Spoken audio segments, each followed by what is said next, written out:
Bem-vindo aqui para mais um vídeo que nós vamos conversar sobre análise de papéis, agora olhando para os resultados da ENDE, que no dia de ontem, dia 7 de novembro de 2023, fez a videoconferência de apresentação dos seus resultados. Este vídeo está sendo gravado no dia 9 de novembro de 2023 e deve ir ao ar lá pelo dia 10, uma vez que nós já estamos com produção na frente para a publicação de vídeos. Mas o fato é que nesse resultado houve o crescimento do lucro, mas da receita não. Vamos dar uma olhada no que aconteceu. Vamos começar aqui pelas ITRs, informações trimestrais, as informações que obedecem ao IFRS, então são as demonstrações padronizadas que nós utilizamos para gerar os nossos indicadores lá no final do vídeo, fazendo a nossa análise fundamentalista. E um dos aspectos que nós gostamos muito de apreciar é exatamente o patrimônio líquido. Ele vai nos dando um caminho de como vai se comportando o crescimento da companhia. Então, você veja que atualmente o patrimônio líquido ele chega aqui a 9,3 bilhões, enquanto ele tinha sido, ao final do ano passado, 8,4. Um crescimento interessante, o que sugere, depois nós vamos verificar o quanto procede, que a companhia pode ter evoluído bastante em termos de apresentação de projetos, e isso, com certeza, ter efeito sobre o seu EBITDA e o seu lucro líquido. E aqui nós vamos dar uma olhada, então, direto nas receitas. Veja que as receitas aqui da companhia, elas chegam, então, a 8 bilhões e 36 milhões, ao passo que ela estava em 8,8 bilhões no mesmo período, os primeiros 9 meses de 2022. Então, aí é aquele decréscimo que nós sinalizamos logo no início do vídeo. Já o lucro líquido, por outro lado, veja que ele, na verdade, chega a 2,4 bi, frente a 1,7 bi no mesmo período, ou seja, os primeiros 9 meses de 2022, um crescimento bastante interessante. E para a parte de projetos e também, no geral dos resultados, vou me utilizar aqui da apresentação de resultados que foi feita por decorrência da teleconferência de resultados.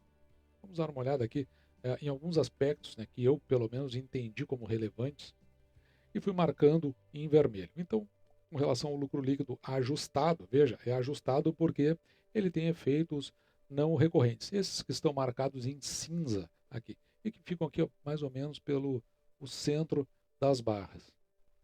O que nós acabamos de ver na ITR, então, é aquele 1,7 em 2022, os primeiros 9 meses, né, conforme está aqui embaixo, e ele salta então para 2,4. Se nós colocarmos os efeitos não recorrentes, então tem 86 milhões aqui em 2022 e 133 milhões em 2023. Por conseguinte, esse lucro ele cresce aqui acima dos 40% no comparativo 9 primeiros meses.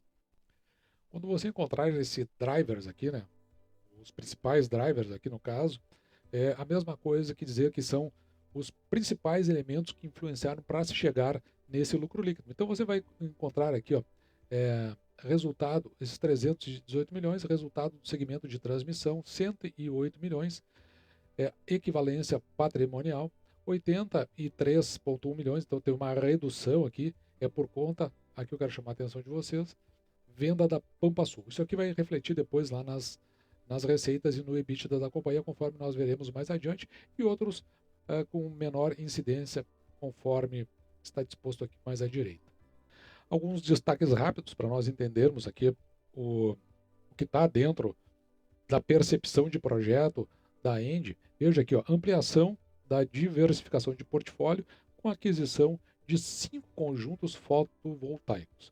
Na parte de eólica, geração eólica, no final do terceiro trimestre de 2023, 12 do total de 70 aerogeradores foram colocados para funcionar no complexo eólico Santo Agostinho. E veja que, do ponto de vista da geração aqui de hidrelétrica, foi o fechamento da operação de compra pela companhia e demais consorciadas de participação na Companhia Estadual de Energia Elétrica. Aquele G ali quer dizer que é de geração, naquele que foi conhecido como consórcio Machadinho.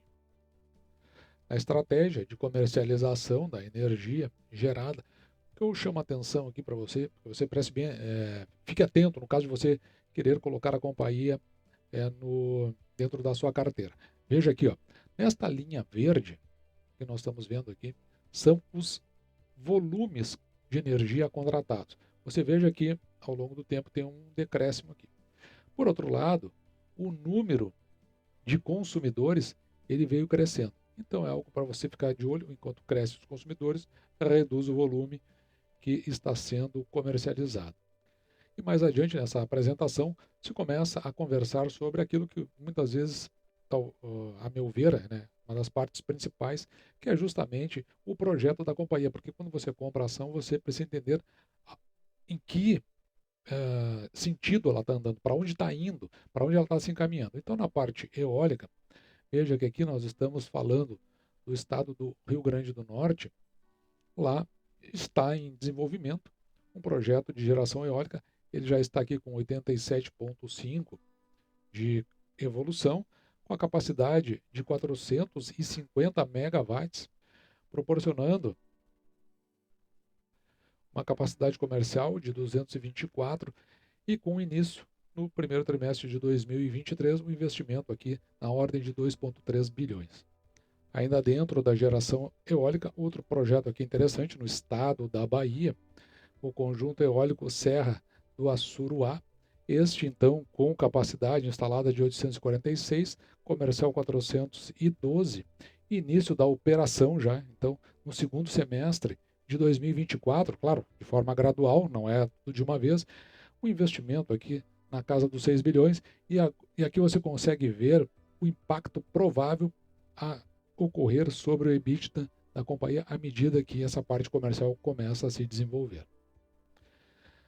Já no segmento de geração solar, no estado do Rio Grande do Norte, o conjunto fotovoltaico Açu-Sol, veja que esse com capacidade de geração de 750 megawatts, capacidade comercial de 228 e operação comercial integral já no segundo semestre de 2025. Então você começa a ver assim, ó, a gente viu possibilidades de 23, possibilidade de 24 e agora nós estamos indo na possibilidade de 25 com investimento aqui de 3,3 bilhões e o quanto a empresa, hein, pode ter impacto sobre o seu EBITDA, proporcionando maiores dividendos para os seus acionistas. Já no segmento de transmissão, um projeto pequeno, mas sempre a considerar no estado do Pará. Veja que tem uma RAP aqui pequena de 7 milhões e com um investimento de 80 milhões, um prazo de concessão de 30 anos e o limite para o início da operação no início do ano de 2026.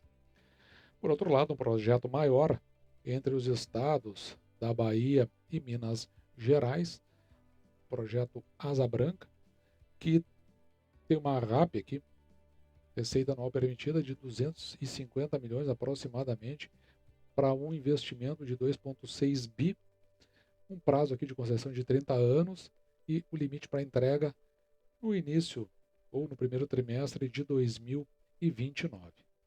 E aqui um resumo dos projetos de geração, esses que eu acabei de falar agora há pouco, mas o que tem de relevante aqui é que no segmento eólico, a ideia é acrescentar mais 779 megawatts e no projeto fotovoltaico mais quase 1 gigawatts, totalizando 1,7, quase 1,8 gigawatts, o que, claro, né, dependendo das comercializações, haverá um impacto significativo no EBITDA da companhia. E dando uma olhada aqui no desempenho financeiro, um aspecto que depois nós vamos fazer um comparativo, mas é com relação ao retorno sobre o patrimônio líquido. Veja aqui para o terceiro trimestre de 2023, aqui normalmente são levados em consideração os últimos 12 meses. Então, 37,8 de retorno sobre o patrimônio líquido é algo que a gente precisa considerar. Na nossa análise vai estar um pouco menos, porque a gente trabalha com a projeção e não com o tempo passado. E na receita que nós vimos, já tínhamos comentado no início do vídeo, essa regressão de 2,7 bi para 2,5. Veja que aqui nós estamos falando, né, de aspectos que existe uma série de contribuintes para ele, a geração, a comercialização, as negociações e a transmissão. Mas o aspecto que mais influenciou, ele está aqui ó, nesses 162 milhões, que como nós vimos anteriormente foi a venda da Pampa Sul.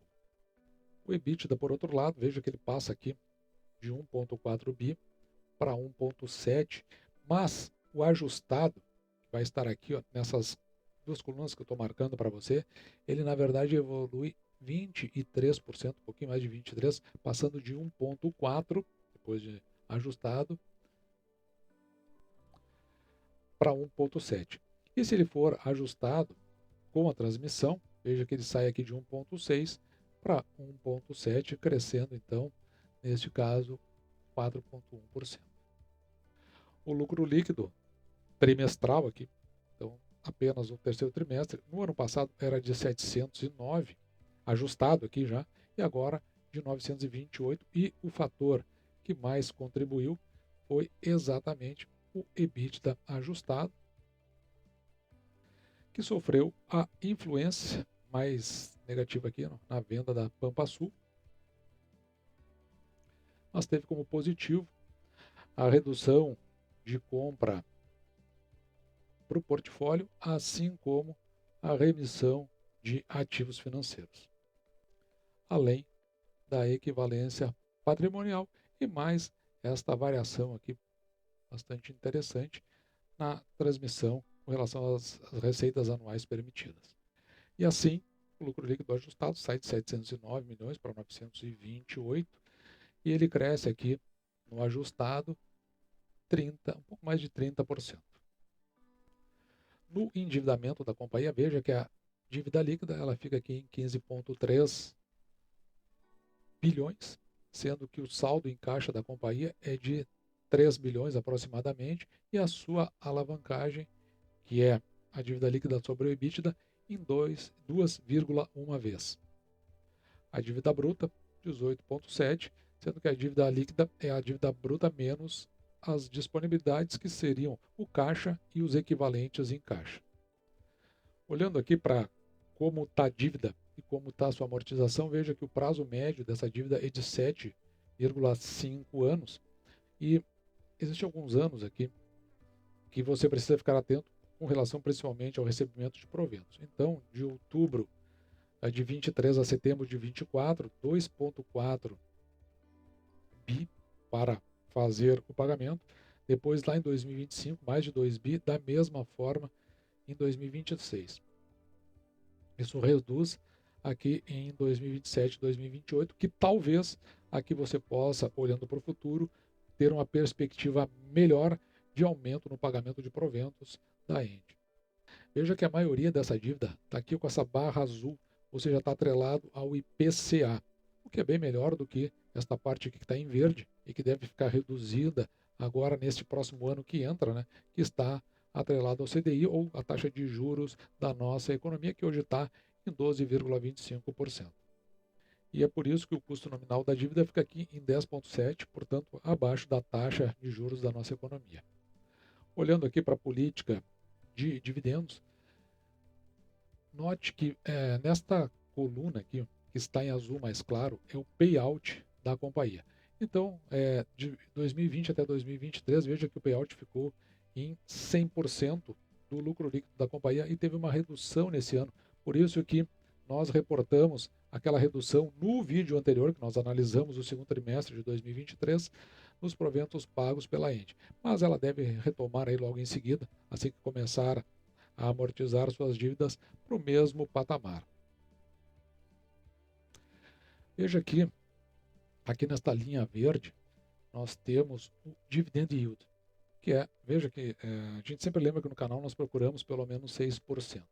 E até mais ou menos tem se mantido nesses patamares aqui de 2020, 21, 22, mas agora aqui a gente precisa ver que é só o primeiro semestre de 2023, em 2,3 está um pouco abaixo, mas se você notar aqui, esse dividend yield aqui, ele tem um númerozinho lá em cima, que é uma média ponderada das ações ordinárias, você vai encontrar nesse detalhamento que está aqui embaixo. E não existe mais uma projeção de pagamento de proventos para ENDE ainda neste ano, pelo menos nada foi anunciado, de forma que talvez neste momento a ação possa, para esses proventos, não estar naquela condição que a gente gosta dos 6%. Mas também é verdade que a companhia ainda costuma ter anúncios nos meses 11 e 12, ou seja, mês de novembro e dezembro, como aconteceu agora e também aconteceu no passado, de forma que isso possa dar uma conotação diferente. E agora está trazendo as informações para a nossa tabela com os nossos indicadores, onde nós podemos ver os múltiplos da companhia desde que nós fizemos a nossa projeção lá no início. Veja que nós tínhamos uma projeção de 12,8 bi de receita, ficou em 10,7. Por outro lado, o lucro líquido que nós tínhamos aqui, uma projeção de 2,7, já está ficando nossa projeção lá no fechamento de 2023 em 3,3, bem acima do que nós tínhamos imaginado. Se o payout aqui, que normalmente o IFRS ele costuma ficar ali na média de 73%, a gente baixou bastante para 67,25%, de forma que o que a companhia pagou até agora, de R$ 2,72, significa que, ao dividirmos esse valor pago, 2,7 por 6%, que é o mínimo que aceitamos receber em proventos pelo valor que pagamos pela ação, nós ficamos aqui com o preço teto, desculpa, marquei errado, com o preço teto de R$ 45,45. No passado, a companhia veio pagando em média, nos últimos 5 anos, R$ 2,27, o que nos dá um preço teto aqui de R$ 41,14. Evidentemente que se a companhia vir a confirmar outros 2 anúncios ainda este ano, isso aqui vai se elevar e talvez ande na direção do que aconteceu no ano de 2022 e com isso, evidentemente, né, vai ter uma melhoria no dividend yield da companhia. O patrimônio líquido, no final do ano passado, estava em 8,4 bi, agora está em 9,3. Isso aqui me chamou muita atenção, porque é um crescimento de 25% nos primeiros 9 meses, ou seja, a companhia botou para fora projetos, com certeza. E ao preço da ação, no momento desse vídeo, que estava em R$ 41,06, nós temos um preço da ação dividido pelo valor patrimonial por ação em 3,57. Quando fica acima de 2 esse valor, aqui para os efeitos do canal, da conclusão do canal, a gente começa a considerar que talvez essa ação não esteja barata. Então esse é um olhar que a gente coloca sobre a ENDE. E já o preço da ação dividido pelo lucro líquido por ação em 10,13, se você comprar a esse preço, você vai receber em função do lucro líquido em aproximadamente, de volta, né, aproximadamente em 10 anos e 2 meses. Para esse preço da ação, R$ 41,06, e o dividendo que nós projetamos, veja que o dividendo yield fica em 6,64, pelo menos ele é acima dos 6% que nós gostamos de obter, que é o mínimo que gostamos de obter aqui no canal. Lembrando que o retorno sobre o patrimônio líquido, lá estava 37, o nosso, como é em projeção, sem olhar para o passado, olhando para frente, em 35,23, que é um retorno muito interessante. E aqui, no final, nós temos um comparativo elétrica a elétrica, agora colocando a ENDE, já tínhamos a AES Brasil, a Neo Energia e a ISA-CETEP, TRPL3, TRPL4, com todos os dados que nós acabamos de verificar por decorrência da nossa tabela de múltiplos. Uma companhia bastante interessante, por conta, talvez, ali do preço sobre o valor patrimonial por ação. Eu não consigo ainda olhar ela com olhos que me chamem a atenção, mas eu acho que é uma boa companhia. É uma companhia que, em outras circunstâncias, eu acredito que eu a teria na carteira. Gosto muito dos projetos da ENDE, gosto da forma como eles estão andando, estão evoluindo, e acredito que o investidor da ENDE, né, no longo prazo, 4 ou 5 anos, terá surpresas muito positivas em termos de recebimento de proventos. Pelo menos é o que tudo está sinalizando. Né? Eu não cravo, não firmo que seja isso, mas os indicativos dão conta de que as coisas andem nessa direção. Dito isso, eu vou ficando por aqui. Me despeço de você, espero que você fique com Deus e deixo, como sempre, o meu grande abraço!